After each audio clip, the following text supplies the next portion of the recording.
지금부터 생활손명상센터 지도자 과정, 오늘은 성철스님 하도 참선법 7강, 8강이 되겠습니다. 먼저 공부에 앞서서 마음을 가다듬는 3분 명상을 하고 시작하겠습니다.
근데, 끄고요. 공유 중지할게요.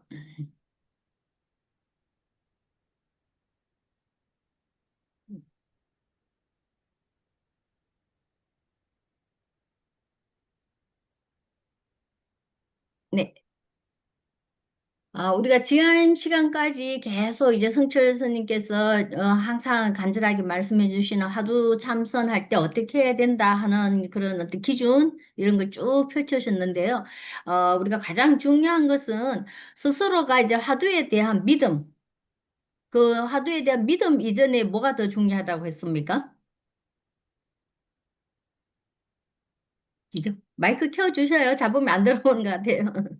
응, 응. 예, 중도 정견을 갖추는 그죠.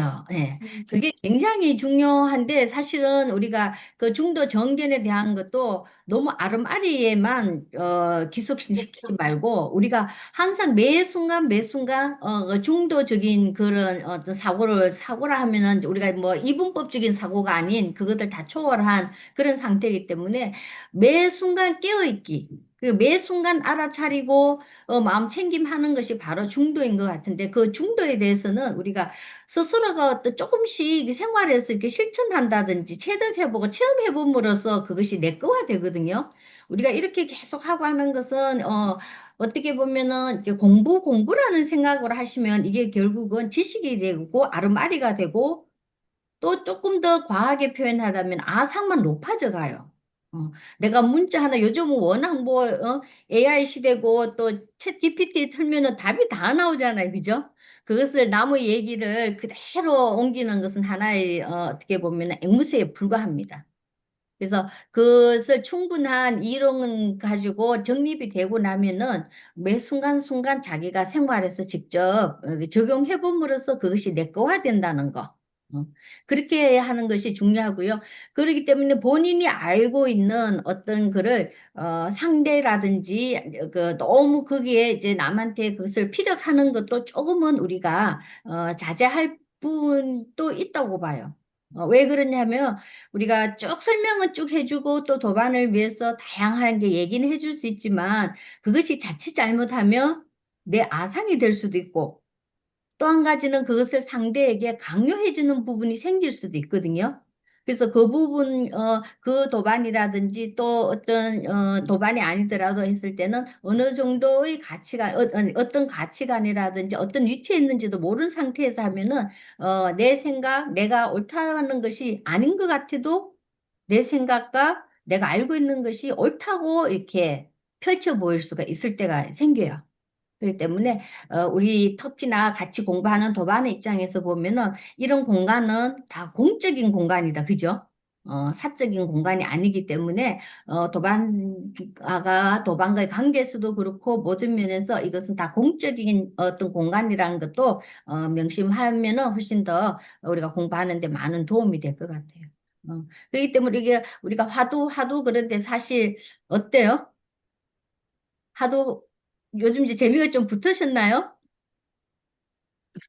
그렇죠. 아니면 아무래도 아직도 이렇게 스토리 읽는 그런 느낌인가요? 그렇진 않죠, 이제는, 그죠? 예. 그건 아니고, 예. 네네. 그렇지만 우리가 앞 시간에도 계속 공부해 왔지만 하도가 잘 된다, 안 된다, 그런 생각할 필요가 없는 것 같아요. 잘 된다, 못 된다 하는 그것도 우리가 어떻게 보면은 분별심이다. 그죠? 예. 꾸준히, 항상 말씀드린 것처럼 중도 연기에 대한 정견을 확립하고 확실히 가지고 내 본래 부처라는 내 이대로 완전한 존재, 절대적인 존재라는 그런 믿음 가지고 그렇게 살겠다 하는 중생심이 아닌 내가 원래 부처에 있는데 내가 부처답게 살지 못한다는 데 대한 그런 어떤 발심을 다시 내몰아서 우리가 화두는 훨씬 더 수월하게 가고 그와 아울러서 그것이 내가 생활에서 매 순간 매 순간 지혜를 가지고 그 실천이 바로 자비행위거든요. 그래서 불교는 지혜와 자비가 항상 함께 이루어지는 것이 우리가 어떻게 보면은 적이고 광이고 적광이 동시고 뭐 상차 쌍조가 동시고 하는 것이 다 마찬가지 지혜와 자비가 동시에 같이 일어날 수 있는 그런 거를 위해서 우리가 공부하는 것 같아요. 어. 한 가지만 덧붙이면, 또 이제 사적인, 공적인 공간에서 사적인 얘기하게 하는데, 조금 오래된 도반을 얼마 전에 한번 만났었어요. 그 도반은 지금 이제 화두로 꽤 많은 이제, 수련도 하시고 해서 많은 조금은 이렇게 보면은 굉장히 편안하세요. 근데 그 도반이 와서 만나서 하는 얘기가 뭐냐면, 처음에 이 공부하고 이런저런 공부할 때는 뭔가 얻으려고, 뭔가 찾으려고, 뭔가 있는 것 같아서 그것을 찾고자 하고 얻고자 내가 막 애썼는데, 시간이 이렇게 지나 보니까 아무것도 없더라. 어? 단지 지금은 내 생활 매 순간순간이 무해자재하는 거. 무해자재하다는 것은 뭐예요? 어디에도 걸림 없이, 어디에도 집착함이 없이 있는 그대로 편안하게 보낼 수 있는 그런 마음이 점점 생기면서 자꾸만 비워나가지더라. 어. 그래서 여러분들도 그렇게 하고 계시겠지만 뭔가 얻으려고, 뭔가 찾고자, 뭔가 이루려고 애쓰는 것보다는 이미 우리가 다 가지고 있는 본래의 완전한 그 존재에서 그 보석을 찾아내기만. 또 찾는다는 얘기 나온다, 그죠? 그렇게 점점 붙어 있는 본내망상, 분별심, 쓰잘데없는 생각, 내가 있다는 나만의 어떤 자만심 이런 것을 점점 비워 나간다 하면 우리의 공부도 일취월장하지 않을까 싶습니다. 자, 여기까지 하고요. 오늘은 우리가 제 4장 참된 견성의 본질, 즉 깨달음의 본질이 뭔지 대해서 먼저 김민선 도반님께서 먼저 진행하시겠습니다. 저는 아직 그 불법의 그 기초 단계에 있다고 보면 되겠습니다. 그래서 준비도 못했고요. 예, 개인사가 또 복잡한 사람이라 예, 못했고 혹시 이제 부족하더라도 이해해 주시고요. 열심히 한번 읽어보도록 하겠습니다. 네. 중도를 깨달아야 한다.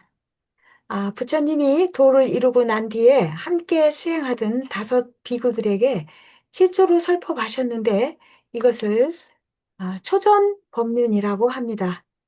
이 초전 법륜의 가르침에는 여러 가지 중요한 불교의 근본 교리가 들어있지만 무엇보다도 중도를 제시하신 것이 가장 중요합니다.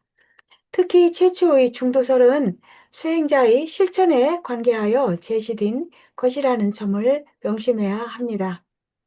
그때 세존께서 다섯 비구에게 말씀하셨다. 비구들이여, 세상에 두 변이 있으니 출가자는 가까이 하지 말지니라. 무엇을 그 둘이라고 하는가? 첫째는 욕망을 애욕하고 탐착하는 일은 하여라고 비천하여 범보의 소행이요 현성이 아니고 의에 상응하지 않는다. 둘째는 스스로 번뇌하고 고뇌하는 일은 괴로움으로써 현성이 아니고 의에 상응하지 않는다. 비구들이여, 열애는 이 두 변을 버리고 중도를 바르게 깨달았느니라. 어느 한편으로 치우친 상대적인 견해를 말하는 두 극단 가운데는 선악, 유무 등이 여러 가지가 있습니다. 그 중에서 여기에서는 고와 락을 예로 들었습니다. 인용한 경문에 있는 두 극단 중 첫 번째는 욕망에 탐착하는 욕락, 즉 낙을 말한 것이고 두 번째는 고행에 집착하는 괴로움, 즉 고를 말한 것입니다. 많은 출가자들이 세간의 향락을 버릴 줄만 알고 고행하는 괴로움도 병인 줄 모르고 버리지 못하지만 참으로 해탈하려면 고와 락을 다 버려야 한다는 것입니다. 그렇게 해서 바로 깨달는 내용이 중도라고 선언하신 것입니다. 중생이라는 존재는 참으로 바로 깨쳐서 해탈을 얻기 전에는 무엇을 대하든지 고가 아니면 락이고 락이 아니면 고라서 항상 양변에 머물러 있게 됩니다. 설사 열반을 성취하였다 해도 열반의 락에 머물면 그것도 병으로서 중도가 아닙니다. 고와 락을 떠난다는 것은 세간의 고락이라든지 출세간의 락이라든지 모든 집착을 완전히 떠난다는 것을 말하며 그 고와 락 등 일체의 그 양변을 떠난 경계를 중도라 합니다. 이렇게 양변을 버리고 중도를 깨달았다는 이 초전 법륜을 중도 대선언이라고 합니다. 시험 문제네요. 네. 깨달음의 핵심이 중도에 있다는 것은 불교의 어느 사상을 막론하고 중요한 전제 조건입니다. 원교란 이 중도를 나타내니 양변을 막느니라. 여기서 원교라는 거는 우리가 그 교상 판석이라고 이게 시험 문제도 나왔던데 교상 판석에서 그 각 그 종마다 경을 종으로 여기는 그 화엄종과 이렇게 법화종, 천태종 이런 열반종 이런 데서 자기네의 그 따르는 경이 가장 완전한 교법이라는 의미라고 합니다. 근데 여기에 나온 거는 그 화엄경을 원교라고 이렇게 했습니다. 그래서 화엄경과 천태의 사교라고 하네요. 그래서 완전한 가르침이다. 완전하고 원만한 교법이다라고 합니다. 이 천태종이나 또 홍조종이나 뭐 조계종이나 이런 거는 그 법화경을 그 법화종이라고 했는데, 천태종이라고 한 거는, 중국에서는 이 종은 그 따른다는 의미예요. 근데 각 지역에서, 대선사님들께서 사시던 그 지역 이름을 따서, 천태종이다. 이렇게 조계종이다. 이렇게 말씀하신 거라고 합니다. 천태종 지자대사의 말씀입니다.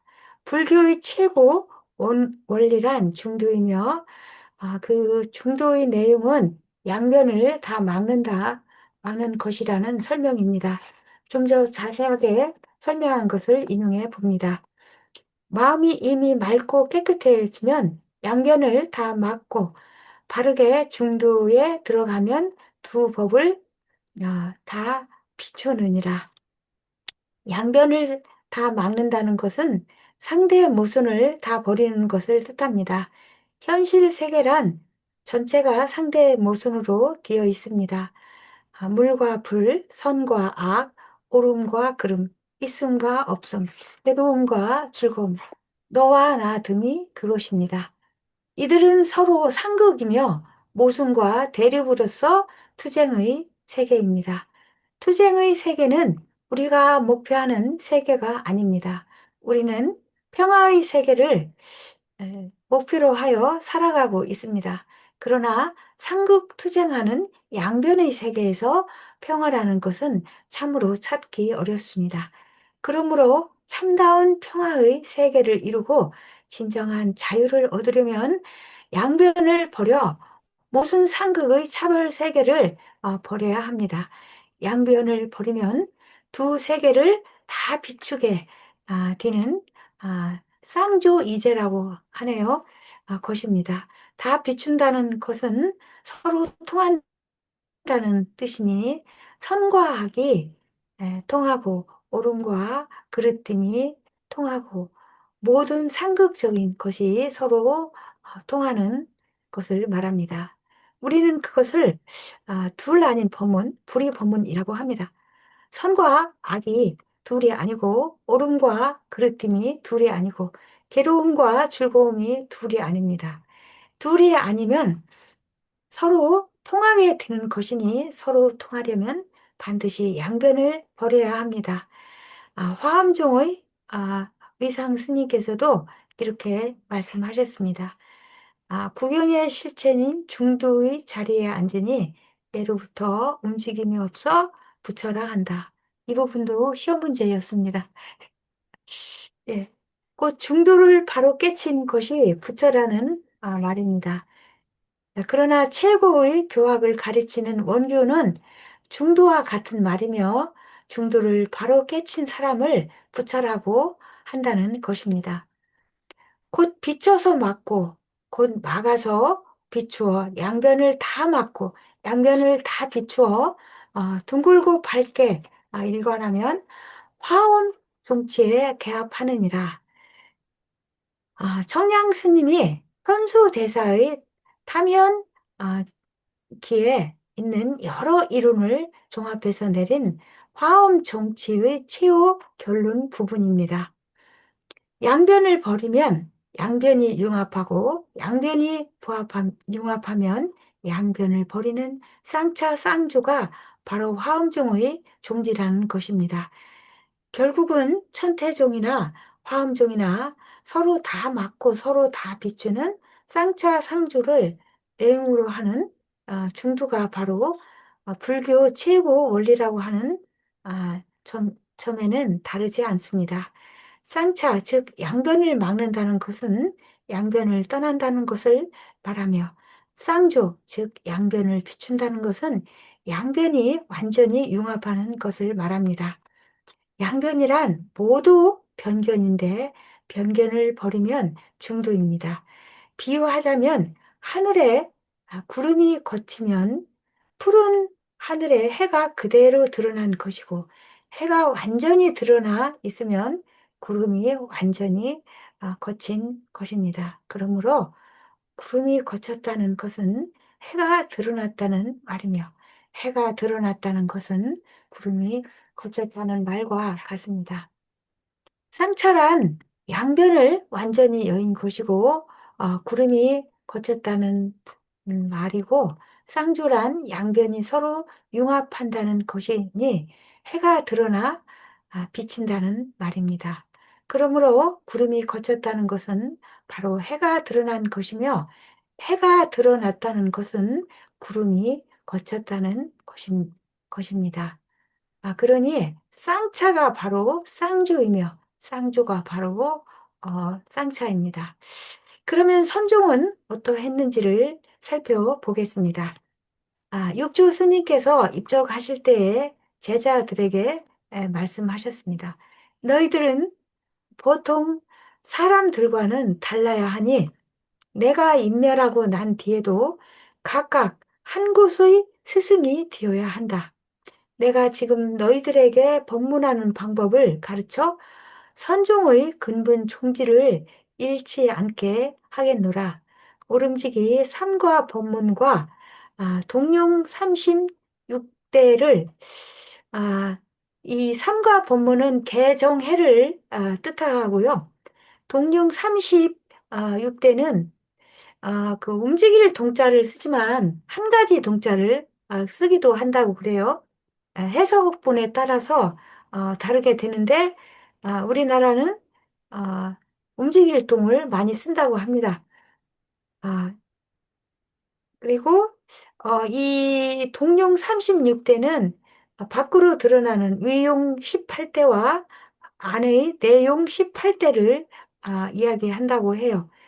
그 내용은 아, 육군, 육경, 육식을 뜻하고 위용은 조금 깁니다. 이 부분이 필요하시면 제가 정리를 해서 드리도록 하겠습니다.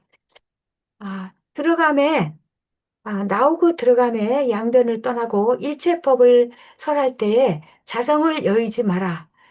아, 꼭 어떤 사람이 와서 너희에게 법을 묻거든 모두 쌍으로 하여 대법으로 말하고 오고 감에 서로 원인이 되어 마침내는 두 법을 모두 없애어 다시 갈 곳이 없게 하라. 눈물 나는 내용이었습니다. 육조 스님께서 말씀하신 나오든지 들어가든지 간에 양변을 떠나라 하신 그 근본 뜻은 무슨 법문을 하든지 양변을 떠나서 법문을 해야지 양변에 머물러서 법문해서는 안 된다고 하신 말씀이며 양변에 치우치면 불법이 아니라는 뜻입니다.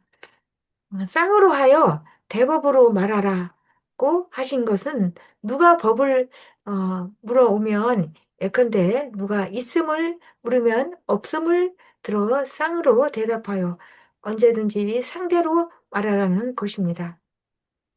가고 오매 서로 원인이 되게 하라 하신 뜻은 있음이란 없음이 있기 때문에 있음이 있고 없음이란 있음이 있기 때문에 없음이 있다는 것입니다.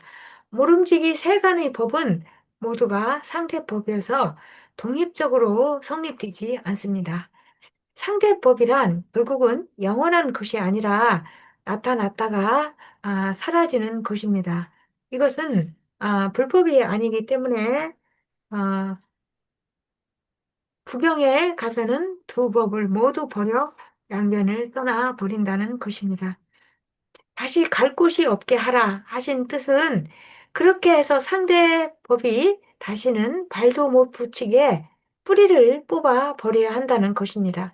있음과 없음을 완전히 버리면 오고 감에 서로 원인이 되어서 중도를 이룬다는 것입니다. 양변을 완전히 떠난다는 것이 중도이므로 한쪽에 머무르면 있음에 머물든지 없음에 머물든지 간에 한쪽으로 머물러 집착하게 되면 그것을 변변이라고 합니다. 편견이란 치우친 생각이기 때문에 불법이 아닙니다. 그렇기 때문에 불법은 양변을 떠나 중도를 성취해야 합니다.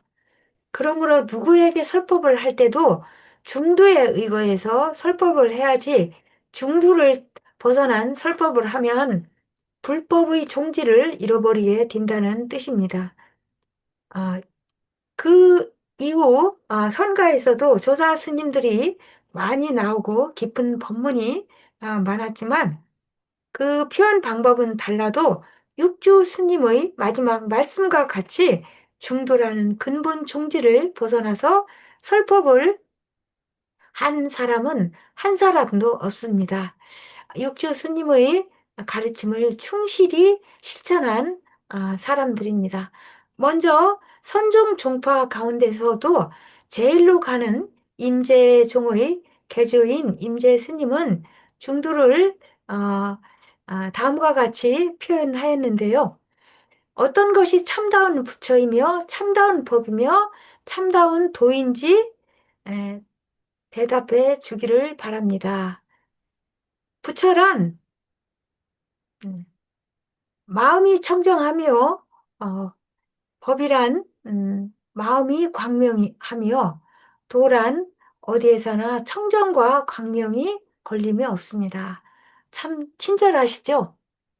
정말 이런 부분을 읽으면서 조사 스님과 이 부처님 법이 얼마나 정말 소중한지 이 책을 조금 일찍 공부를 했다면 제가 논문 쓸 때도 그렇게 진짜 막말로 해서 개고생을 안 했을 텐데 제가 참 어리석고 순서가 잘못되었다는 것을 알았습니다. 정말 자비하신 말씀인데요. 임재 대사가 불법성 삼보를 설명하기를 마음 청정함을 붙여요. 마음에 광명이 비침이 법이요. 청정과 광명이 걸림이 없음이 도, 즉 승이라 하였습니다. 자, 쭉 내려가서요. 음, 요 부분은 제가 읽었기 때문에 중간에 도란 하나, 둘, 셋, 넷, 다섯, 여섯, 일곱 번째 줄에 도란 깨달음을 이야기하잖아요. 그리고 승은 승가를 이야기합니다. 승을 말하며 승이란 본래 화합을 뜻하니 서로 합심하여 화목하게 잘 지내는 것을 말하지만 근본은 청정과 광명이 걸림없음을 증득한 사람만이 승이라는 자격을 가질 수 있습니다.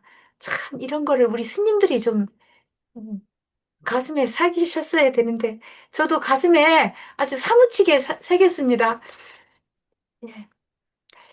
중도를 깨치지 못하면 승이 아니니 모든 차별, 편견에 집착해 있기 때문입니다. 이와 같이 선종에서도 표현은 다르지만 육주 스님이 유축하신 대로 중도에 입각해 있다는 것은 명백하다 하겠습니다. 다음은 마주 스님의 말씀입니다. 만약 도를 알려고 한다면 평상심이 도이다. 평상심이란 조작이 없고 시비가 없고 치사가 없고 법성이 없고 단상이 없다.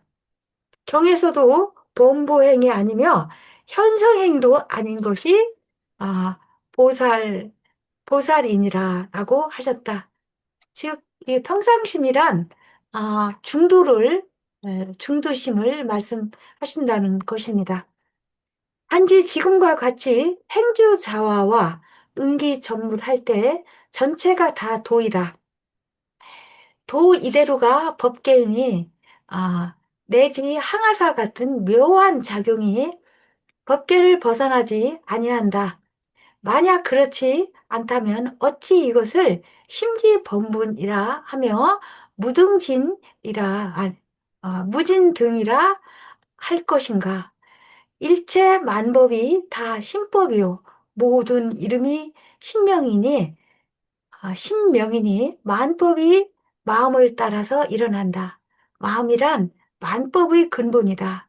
경에 말씀하셨다. 마음을 알아 본원에 통달하는 까닭에 사문이라 한다. 출가 수행자다. 저도 우리 그 생활선 명상 센터에서 시작해서 어, 심출가를 했습니다. 마음으로 출가해서 공부를 가급적 열심히 하고 있습니다. 도란 평상심을 말한다라고 했어요. 그냥 일반적인 생멸심을 이야기하는가 아니라 중도라는 것을 말씀하신다고 하셨습니다. 그러면 네 번째 줄부터 제가 하도록 하겠습니다. 평상심이란 네 번째 내려와서요. 조작이 없고 시비도 없고 체사도 없고 범보와 성인과 단멸과 상주가 없는 마음이라고 했으니 이것은 곧 양변을 여인 중도가 평상심이라는 말입니다. 생멸심을 가르쳐 평상심이라 한 것은 아닌 줄 분명히 알아야 합니다.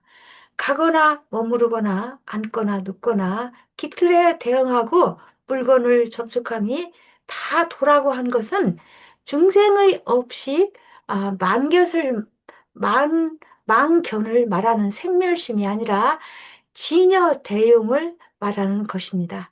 흔히 마주 스님이 말씀한 도란 생멸견해라 잘못 오해하는 사람이 많이 있으나 그것은 양변을 여인 중도를 도라고 한 마주 스님의 뜻을 모르고 하는 말입니다. 도 이대로 법계라 하였습니다. 법계란 연기를 말하는 것이고 연기는 중도입니다. 일체법이 마음법이라 하는 이 마음이란 자성이라 해도 진여라 해도 뭐라 이름 붙여도 괜찮은데 양변을 여인 중도 즉 불성입니다. 그래서 천태 중에서 주장하는 한 개의 색, 한 개의 향이 중도 아님이 없다는 것과 같은 말이며 진진찬찰이 중도 아님이 없다는 것이니 이 마음이란 것이 중도 불성에 입각해 있다는 것을 알아야 합니다. 여기서 진진이라는 거는요, 하나하나의 그 세계, 우주를 그 구성하는 가장 미세한 존재 현상까지를 얘기한다고 합니다. 그리고 찰찰은 우리가 찰나라는 말을 들어보셨죠? 예, 그래서 1초에 75분의 1이 1이 찰나라고 그래요. 이거는 아비달마에서 나오는 말씀인데요. 그 모든 찰찰이 중도 아님이 없다는 것이니 이 마음이라는 것이 중도 불성에 입각해 있다는 것을 알아야 합니다. 아주 저는 이 부분도 제가 너무 감명이 깊었습니다. 이러한 마음을 알아 본원에 도달한 사람, 즉 중도를 정등각한 사람이 사문의 자격이 있는 사람입니다. 저도 신출가를 했기 때문에 아, 출가자로서 저 사문은 아니지만 열심히 해보도록 하겠습니다. 즉 출가라는 사람은 누구든지 평상심 말하자면 양변을 여인 중도를 깨쳐야지 이것을 깨치기 전에는 사문의 자격이 없는 것입니다. 네, 사문의 자격이 되도록 가슴에 새겼습니다. 백장 스님은 마주 스님의 제자입니다. 마주 스님 제자 가운데 뛰어난 제자가 많지만 그 중에서 마주 정한 우리가 정법안장이라고 하죠. 예. 그래서 마주 정한을 전해받은 사람은 백장 스님이라고 말하고 있고 또 마주의 제자 가운데 후세의 선가에 가장 많은 영향을 끼쳤습니다. 스님은 선문에 들어오기 전에 경률 론의 3장에 맹독하였을 뿐만 아니라 각각 담론하였습니다. 스님의 말씀입니다. 있음과 없음에 떨어지지 아니하니 누가 감히 화답하리요. 일체의 있음과 없음 등의 견해가 전혀 없고 또한 없다는 견해도 없는 것이 불법을 바로 보는 견해라 한다. 있음과 없음을 보지 아니하면 곧바로 부처님의 참 모습을 보느니라. 있다 없다고 함은 있다 없다는 한쪽을 가지고 말하는 것이 아니라 예를 들어 말하는 것을 변견을 버린다는 뜻입니다. 하필이면 있음과 없음을 말하느냐 하면 이 있음과 없음이란 것에 모든 견해가 기착되기 때문입니다. 그래서 변결을 말할 때 있음과 없음을 예로 많이 드는 것입니다.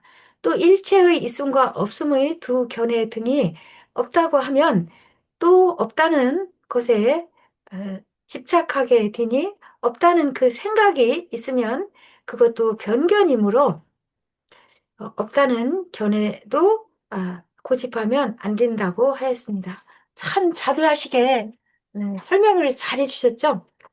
아, 다음은 마주 스님의 제자인 대주 해해 스님입니다. 아, 대주 스님이 처음 마주 스님을 찾아가 뵈었을 때 마주 스님이 물었습니다. 어디서 오는가? 얼주 대연사에서 왔습니다. 여기 와서 무엇을 구하려 하는가? 불법을 구하러 왔습니다. 자기 집의 보배 창고는 돌아보지 않고 집을 떠나 사방으로 돌아다니면서 무엇을 구하려 하는가? 나에게는 한 물건도 없는데 어떤 불법을 구하려 하는가? 그러자 해해 스님이 절을 하고 물었습니다. 어떤 것이 해해 자신의 보배 창고입니까? 지금 나에게 묻고 있는 것이 너의 보배 창고이다. 일체가 구죽하여 조금도 모자람이 없고 사용이 자제한데 어찌하여 밖에서 구하려 하는가? 말 끝에 해해 스님은 크게 깨쳐서 자기의 본래 마음을 알았습니다. 스님은 뛸 듯이 기뻐서 절을 올려 감사를 드리고 6년 동안 마주 스님을 시봉하였습니다. 마주 스님의 84명 큰 제자 가운데 가장 뛰어났다고 하는 분이 대주 스님입니다. 스님의 말씀입니다. 어떤 것이 중도입니까? 중간이 없으면 또 양변이 없는 것이 중도니라. 어떤 것이 양변입니까? 저 마음이 있고 이 마음이 있음이 양변이다. 밖으로 소리와 세계에 에, 묶이는 것을 저 마음이라 하고 안으로 망념이 일어난 것을 이 마음이라고 한다. 밖으로 세계 물들지 아니하면 저 마음이 없다고 하고 안으로 망념이 일어나지 아니하면 이 마음이 없다고 하는데 이것이 양변이 없는 것이다. 마음에 이미 양변이 없거나 중간이 어찌 있을 수 없거니 중간이 어찌 있을 수 있겠는가? 이와 같이 얻은 것을 중도라 하며 참 열애도다. 열애도란 일체 깨친 사람의 해탈 경계이니 경에 이르되 허공이 가운데도 없고 가장자리도 없으니 모든 부처님 몸도 또한 그러하다. 그러므로 일체색이 공이라고 하는 것은 모든 곳에 무심하여 모든 곳에 무심함이란 즉 일체색의 성품이 공함이니 두 가지 뜻이 다르지 아니하다. 색이 공했다고 하며 또 색에 법이 없다고 한다. 만약 네가 모든 곳에 무심함을 떠나서 보리 해탈, 열반, 정멸, 선정, 견성을 얻으려고 한다면 틀린 것이다. 예, 이 그 도노 입도 요문이란 대주 해해 스님이 예, 쓰신 글인데 깨달음으로 들어가는 가장 그 요긴한 논서라는 의미라고 그래요. 이거는 이제 번뇌는 없애는 것이 아니라 번뇌의 본성이 공함을 보는 그 보는 것을 깨침이라고 합니다. 이 내용이 들어있는 책인데요. 중도란 중간도 없고 또 양변이 없는 것이다라고 했어요. 자, 밑으로 끝에 부분에 필자심이 있는 것이 양변이니, 예를 들면, 주관과 객관을 말하는 것입니다. 밖으로, 성색 경계에 속박되는 것을 저 마음, 피심이라 하고, 안으로 망념이 일어나는 것을 이 마음, 차심이라고 하는데, 밖으로 성색에 물들지 아니하고 안으로 망념이 일어나지 않는 것, 즉 인경을 함께 없애면 이것이 양변이 없는 것이라고 합니다. 그 인경은 그 경은 색성양 미축법입니다. 그래서 경이 즉 심이고 심이 즉 경이기 때문에 가운데 또한 어찌 있을 수 있겠습니까? 마음이 이렇게 된 사람을 중도를 깨친 사람이라 하고 이를 열애도라 하고 조사도라고 합니다. 이것이 모든 부처님의 몸이고 불도를 등각한 심지입니다. 그러므로 일체색이 빈 사람은 일체 심도 공합니다. 결국 피심과 차심이 없는 동시에 일체색이 공이 되고 일체법이 공이 되며 따라서 색공인 동시에 법공입니다. 이것이 일체초의 무심입니다. 유심, 무심을 다 떠났으니 전무심이라 합니다. 즉, 중도 무심입니다. 어떻게 하면 부처님의 참 몸을 볼 수 있는가? 유물을 보지 않는 것이 부처님의 참 몸을 보는 것입니다. 왜 유물을 보지 않는 것이 부처님의 참 몸을 보는 것인가? 유는 무를 원인으로 하여 설 수 있고, 무는 유에 의해서 나타납니다. 본래 유를 세우지 아니하면 무도 또한 있을 수 없고 이미 무가 있을 수 없으면 유를 어디서 얻을 수 있겠는가? 유와 무가 서로 의지해서 있으니 이것은 이미 의지해서 있으므로 모두 생멸입니다. 다만 양견해를 떠나면 그 부처님의 참 몸을 볼 수 있는 것입니다. 네 번째 줄에 보겠습니다. 표현하자니 가운데 중이라는 것입니다.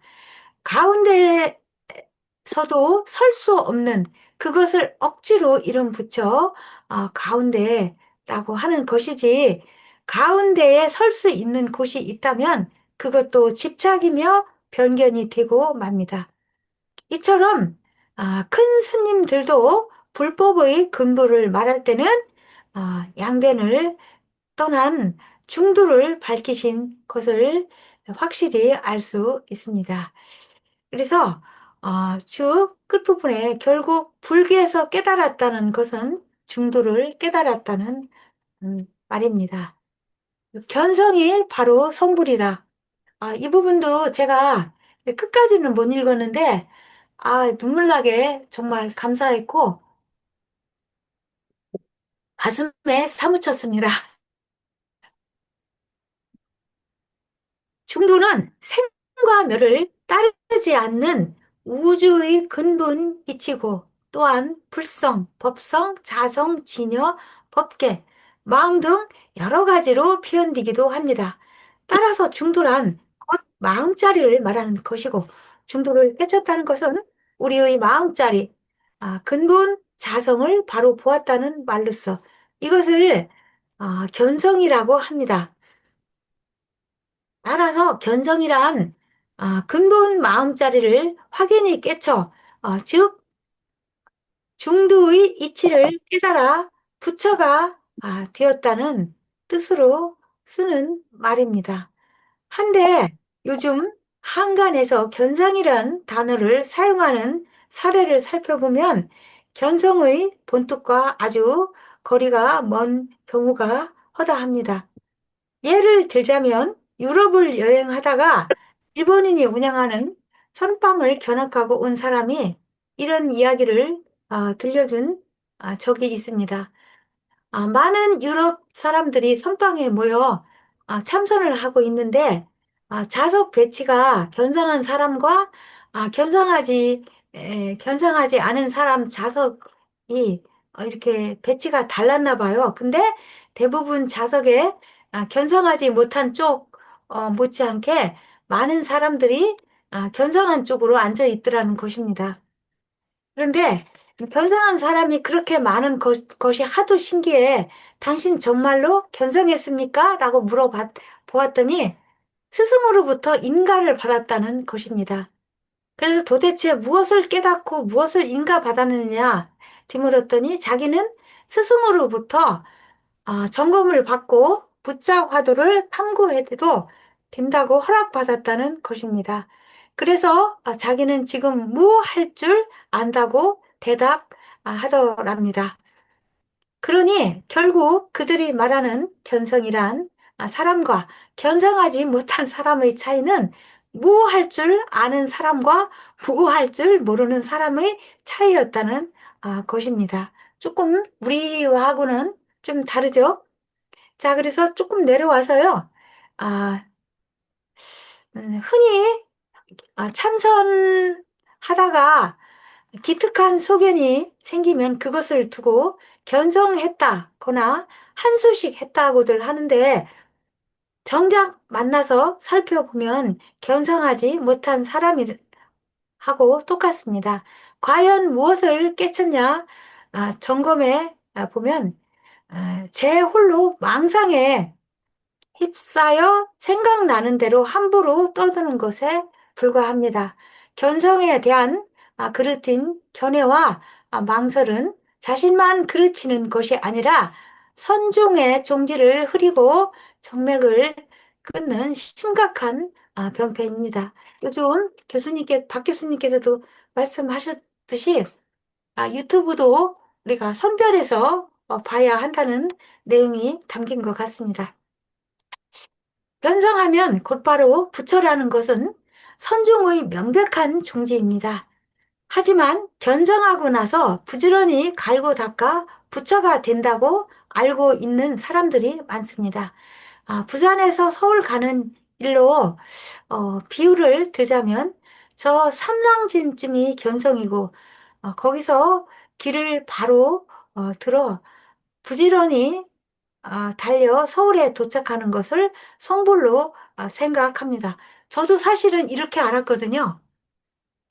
그런데 그 우리가 승만경 공부하면서 이 부분을 제가 부처의 경지와 일반 성문 아라한 연각의 그 경지를 완전히 터득하게 되었습니다.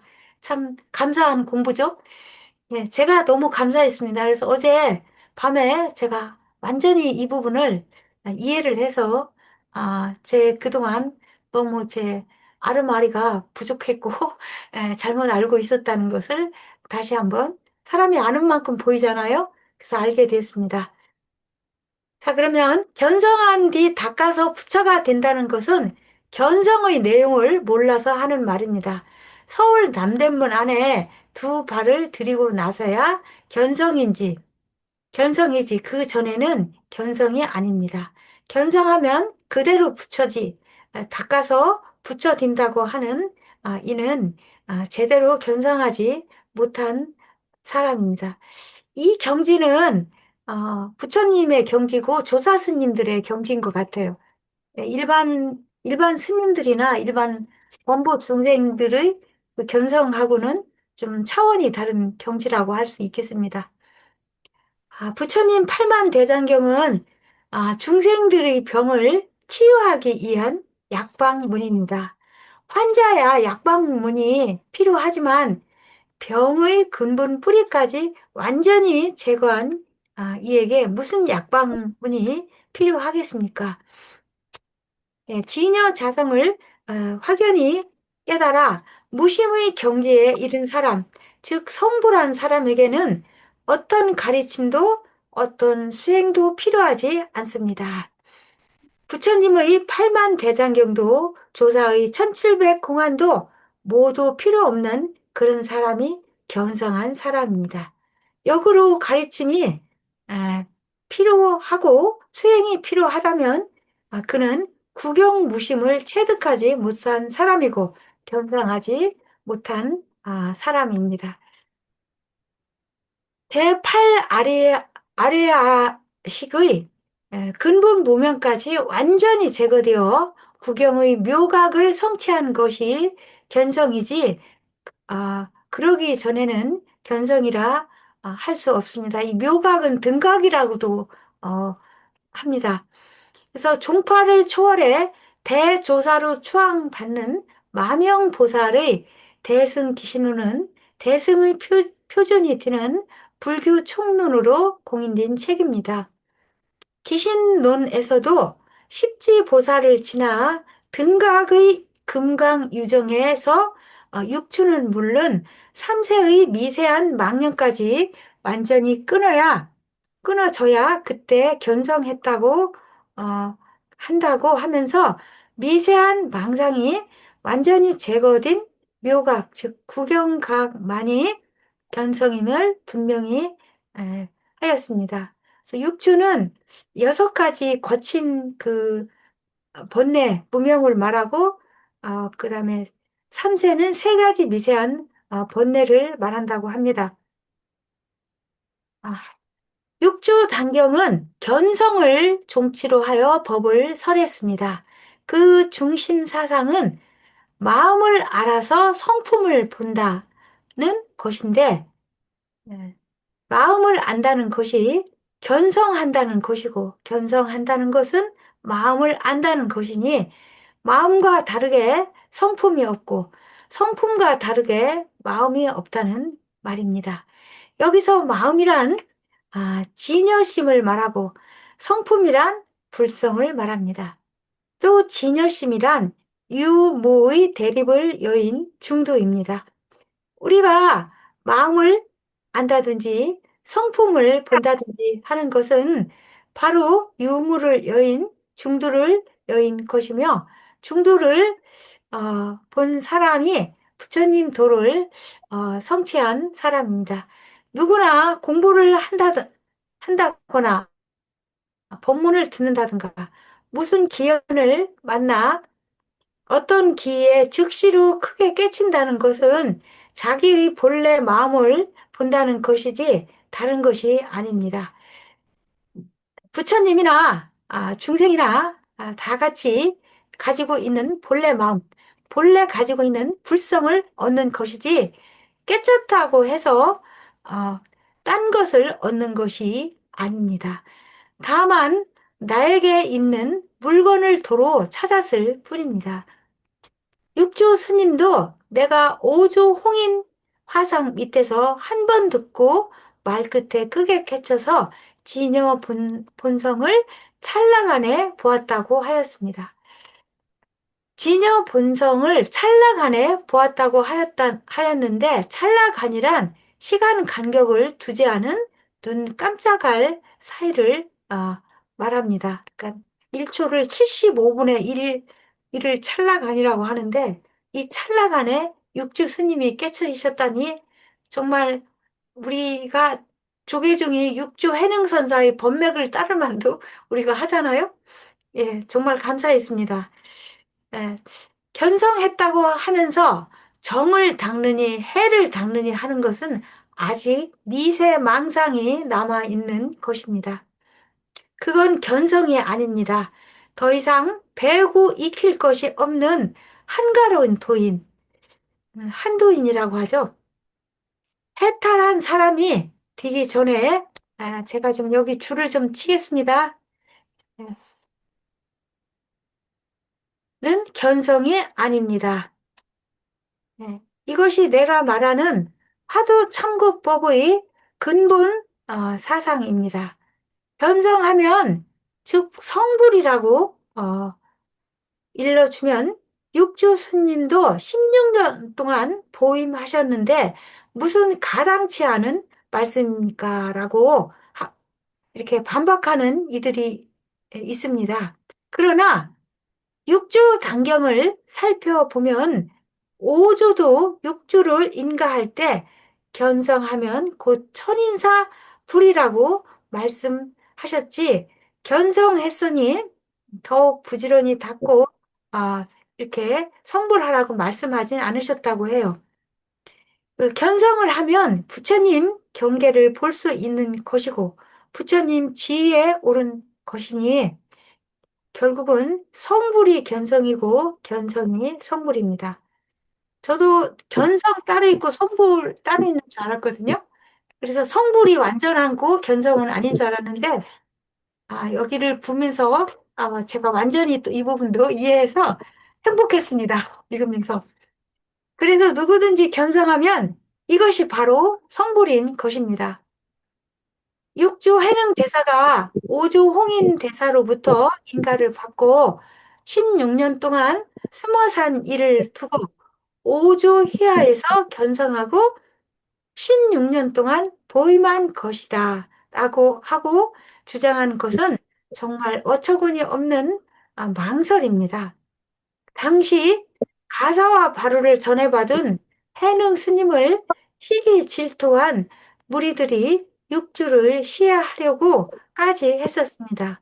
그들을 피해 법을 펼 적절한 시절이 도래하기를 기다린 것이지 부족한 공부를 무르익게 하려고 숨어 지낸 것이 아닙니다. 혹 흑자는 달마 스님이 소림굴에서 9년 동안 면벽한 일까지도 보임한 것이라고 말합니다. 그럼 달마 스님이 인도에서 중국으로 넘어올 때는 아직 성불하지 못했다는 말입니까? 그건 역시 때를 만나지 못해 숨어 지낸 것이지 남은 공부가 있어 숨어 지낸 것이 아닙니다.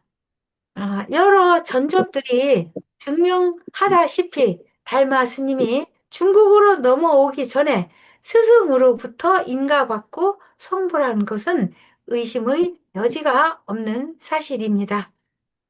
육조 해능 대사로부터 바로 이어온 선문의 종지는 일초직입 열애지, 곧 본래 부처라는 이 자리라는 것입니다. 그래서 한 번 깨치면 사면 십지의 지위 점차를 초월해 곧 곧장 열애의 지위로 들어간다는 것입니다.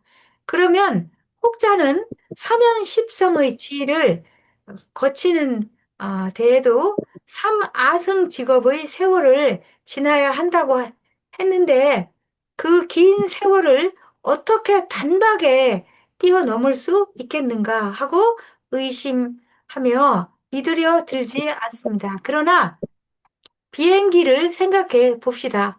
부산에서 타면 눈 깜짝할 사이에 서울입니다. 아마 100년, 200년 전 사람이 비행기 얘기를 들었으면 미친 소리라 했을 것입니다. 그러나 네가 옳니, 내가 옳니, 이렇다 저렇다 말 씨름 할 것 없이 직접 비행기를 타보면 압니다. 자기 경험과 소견에 맞지 않는다고 이런저런 의심을 밀지 않는데 하지 않는 것이 문제일 뿐 하면 됩니다.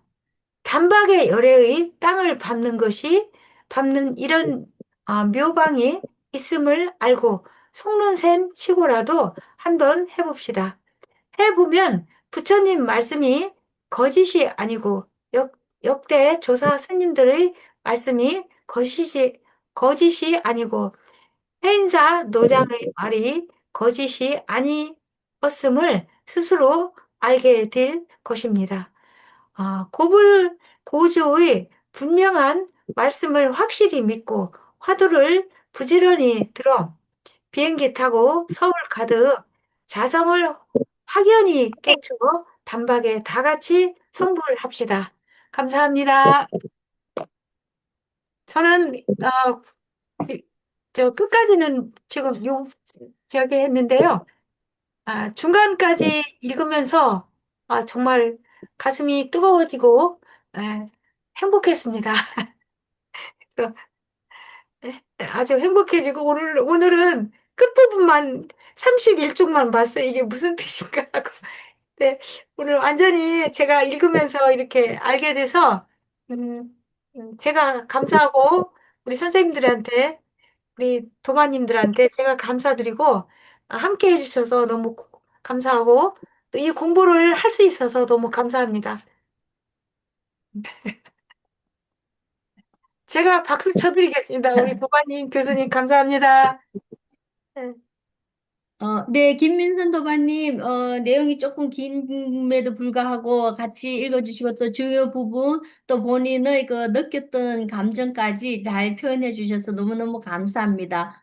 어, 이번 시간에 저희들이 보면 이제 참된 견성의 본질, 즉 깨달음의 본질에 대해서 지금 쭉 나온다, 그죠? 그래서 네, 네. 여기서도 계속 강조 나오는 것이 중도를 깨달아야 한다. 그 중도라는 것이 일체 양변을 다 떠난 그런 경계, 즉 일체 모두를 원용 화합할 수 있는 그 자리가 중도고, 그 중도를 깨친 것이 바로 견성이고 성불이라는 것을 다시 한번 강조하고 있습니다. 네, 그래서 네. 여러분들이 지금 중도에 대한 그런 개념을 좀 더 정확하게 짚어주는 그런 부분이 잘 되어 있는 것 같네요. 혹시 김민선 도반님, 여러 네. 도반님과 같이 토론해 볼 만한 어떤 주제거리는 생각해 보셨는지요? 그냥 책에 너무나 음. 상세하게 나와 있는데 제가 여기에 군더더기를 달면은 성철 스님이 책을 망치는 거죠. 제가 감히 뭘 토를 달겠습니까, 이게. 저는 이 책을 읽으면서 너무 행복했습니다. 그래서 공부가 끝나도 이 책을 한번 더 읽어보려고, 몇 번 더 읽어보고 싶고, 네. 또 백일 법문이 이 뒤에 5권이 있거든요, 제가. 예. 처음에 나온 2권하고 중국판으로 3권이 있어요. 이거 선물 받았는데, 이번 겨울에 이 공부를 하게 돼서 중간중간만 제가 논문에 인용하느냐고만 봤는데 네, 그럼 공부를 우리 선생님들하고 함께 할 수 있어서 너무너무 행복해요. 이번 지금 이제 겨울 이래. 방학이 아주 행복할 것 같습니다. 지금 뭐 시간이 조금 넘어갔긴 했지만 백일 네, 법문 얘기가 나왔으니까 먼저 백일 법문 우리가 네, 겨울 방학 특강으로 하는 거 부분 한 번 더 안내 드리고 잠시 쉬겠습니다. 저희들 이거 성철 스님 화두 참선법도 사실 다음 주가 마지막 수업입니다. 그래서 앞에 했던 부분을 한 번 더 정리하고 결어 부분 하면서 마무리 짓고요. 그래서 다음 주에 이제 요 참선법 공부는 종강이 되고 그 다음 주인 12월 9일부터 저희들 겨울 방학 때 항상 하는 특강이 있습니다. 그죠? 저희들 공부가 성철 스님의 100일 법문을 기조로 하는 것이기 때문에, 그리고 8만 대장의 모든 핵심이 어떻게 보면 불교가 뭐라는 거에 대한 정확한 그런 정법을 알려주는 것이 바로 성철 스님의 100일 법문이잖아요. 그죠? 그래서 12월 9일부터 겨울 동안거 특강으로 하는 100일 법문에 뭐 몇 번 들으셨던 그 상관없이 저희들도 처음 들을 때랑 지금 몇 번이나 그렇죠. 듣고 하면은 또 새롭거든요. 그래서 우리 특히 지도자 코스 지금 하고 계시는 분들은 이번 겨울 방학 100일 법문 특강에 모두 함께 더 동참하셔갖고 공부에 네, 도움이 되었으면 합니다. 그 안내되는 것은 한 번 더 톡방에 올려드리고요. 지금이 9시 7분이다, 그죠? 네, 시간이 조금 많이 됐네요. 5분만 쉬고 9시 12분에 같이 모여서 뒷부분 윤연주 도반님이 발표하도록 하겠습니다. 5분만 쉬고, 합니다. 네. 제가 버벅거려서 죄송합니다. 혀가 안 들어가서. 안녕. 그리고 이 성찬 스님 화두 참선법은 저는 앞으로 이번 방학 때 2번을 더 읽을까 합니다. 너무 좋은 책이라 감사합니다. 감사합니다.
윤영주 도마님 들어오셨나요?